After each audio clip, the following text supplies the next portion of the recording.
Assalamu alaikum everyone, welcome back to my channel Biology with Fatma Fiza. As you know, it's me Fatma Fiza and I am always here to help you in biology. तो last video में हमने क्या study किया था, हमने पढ़ा था theory, law and principal. ठीक है, तो आज जो हम स्टडी करने वाले हैं वो है हमारे पास topic data organisation and data analysis. तो अगर हम इसकी बात करें data organisation and data analysis की, तो अगर हम बात करें तो व्हाट इज डेटा, हमारे पास सवाल आता है कि डेटा होता क्या है। तो डेटा जो होता है हमारे पास, सिर्फ डेटा एक इंफॉर्मेशन होती है, कोई भी मालूमात होती है, नंबरिंग में होती है या वर्ड्स में होती है। डेटा हमेशा किस में होता है, नंबरिंग में या वर्ड्स में, और ये इंफॉर्मेशन होती है कुछ भी। ठीक है, जिसमें हम बायोलॉजिकल प्रॉब्लम में कुछ भी डेटा वगैरह कलेक्ट करते हैं वो हमेशा इंफॉर्मेशन होती है नंबरिंग में या वर्ड्स में।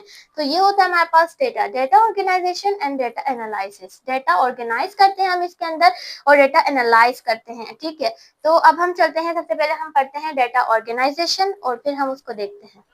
तो ये है हमारे पास data organisation and data analysis. ठीक है, जैसे कि मैंने आप लोगों को बताया डेटा क्या होता है, डेटा एक इंफॉर्मेशन होती है नंबरिंग में या वर्ड्स में। ठीक है, तो अब हम पढ़ते हैं पहले डेटा ऑर्गेनाइजेशन। डेटा को हम ऑर्गेनाइज किस तरह से करते हैं। फॉर डेटा ऑर्गेनाइजेशन, डेटा को ऑर्गेनाइज करने के लिए you will prepare a table और ग्राफ ऑफ द डेटा।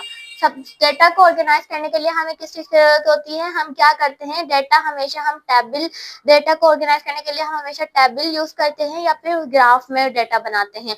जैसे कि आप लोगों ने देखा होगा, हमारे जब कोई रिजल्ट वगैरह होता है या हमारा कोई डाटा वगैरह का भी देखा होगा, तो वो हमेशा किस में मौजूद होता है, टेबल में या ग्राफ में। तो उसके लिए हम क्या करते हैं, टेबल बनाते हैं या ग्राफ में ही प्रिपेयर करते हैं अपना डेटा। जितना भी हमारे पास डेटा होता है जो हमारे पास कलेक्ट किया जाता है वो हम किसमें करते हैं, टेबल में या ग्राफ में। ठीक है, अब हम देखते हैं हमारी बुक में चार्ट दिए गए हैं दो, हम उन चार्ट्स को देखते हैं। तो हमारी बुक में जो ये चार्ट दिया गया है इसको बार चार्ट कहते हैं। जो ये हमारी बुक में शो करवाया गया है, इस चार्ट में मलेरिया के केसेस शो हुए हैं। इसके अंदर 2016 से 2017 तक जितने मलेरिया के केस थे वो शो हुए हैं इसके अंदर। जैसे कि अगर हम 2016 की फेब से बात करें और 2017 की जनवरी तक जितने भी केसेस हैं वो इसके अंदर क्या किए गए हैं, शो किए गए हैं। जैसे कि अगर हम देखें 2016 में मलेरिया के केस जो थे वो 1000 तक थे, 1200 तक थे, और मार्च में देखें तो मार्च में उससे कम थे 1000 तक, और अप्रैल में उससे कम, मई में फिर थोड़े बड़े थे 2000 तक, फिर जून में। इस तरह से हम इस चार्ट के जरिए सब केसेस को देख सकते हैं। इसी तरह से क्या किया जाता है, कुछ भी डाटा ऑर्गेनाइज किया जाता है या डाटा एनालाइज किया जाता है वो किस में दिया जाता है, टेबल में या चार्ट में या ग्राफ में दिया जाता है। ठीक है, जैसे कि अगर हम इधर देखें अक्टूबर और सितंबर नवंबर के मंथ में जो है वो मलेरिया के केसेस कितने ज्यादा हो गए हैं, क्योंकि ये जो होता है सितंबर और अक्टूबर का जो मंथ होता है वो क्या होता है, इसके अंदर अगस्त सितंबर अक्टूबर का जो मंथ होता है उसमें ज्यादा बारिशें होती हैं। और मलेरिया किसकी वजह से होता है, मच्छरों की वजह से होता है। तो बारिशों में जो गंदा पानी होता है वो किसमें, उसमें जो होते हैं वो मच्छर जो होते हैं वो पैदा होते हैं, उसकी वजह से क्या होते हैं, ज्यादा मलेरिया के केसेस होते हैं। ठीक है, तो ये था हमारे पास चार्ट।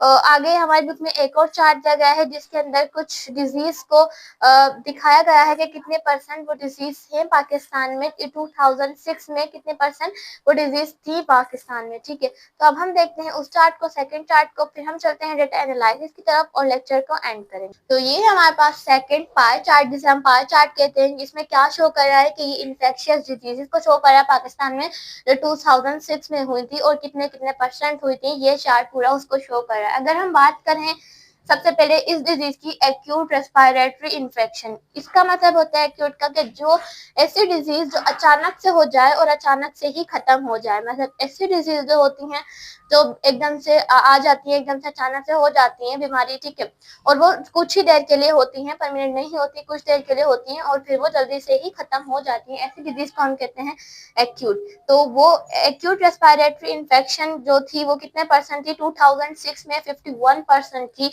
पाकिस्तान में ये डिजीज। ठीक है, और मलेरिया जो थी 2006 में वो 16% थी पाकिस्तान में डिजीज, और डायरिया जो थी वो 15% थी, और डाइसेंट्री 8%, स्कैबीज 7%, और जो अदर जो डिजीजेस थी वो हमारे पास 3% थी। ठीक है, तो ये हमारे पास सेकंड चार्ट जो हमें शो कर रहा है इन्फेक्शन डिजीजेस पाकिस्तान में जो 2006 में थी और इतने जितने परसेंट थी वो यहाँ पे शो हो रही है। ठीक है, तो अब हम चलते हैं, अब पढ़ते हैं, अब डेटा ऑर्गेनाइजेशन हमने पढ़ा, अब हम पढ़ेंगे डेटा एनालिसिस। ठीक है, तो अब है हमारे पास डेटा एनालिसिस। डेटा एनालिसिस में हम पढ़ेंगे कि हम डेटा को एनालाइज कैसे करते हैं। तो in data analysis the statistical method ratio and proportion are applied. Data analysis में हम स्टैटिस्टिकल मेथड को यूज करते हैं जिसमें रेशियो और प्रोपोर्शन जो होता है वो अप्लाई होता है। ठीक है, ratio is a comparison of to values first and second. अब रेशियो क्या है? रेशियो एक कंपैरिजन होता है, एक मुकाबला होता है पहली वैल्यू और दूसरी वैल्यू के दरमियान। ठीक है, एग्जाम्पल, जैसे अगर हम एग्जाम्पल से बात करें, अ फ्लावर हैज 4 सेपल्स।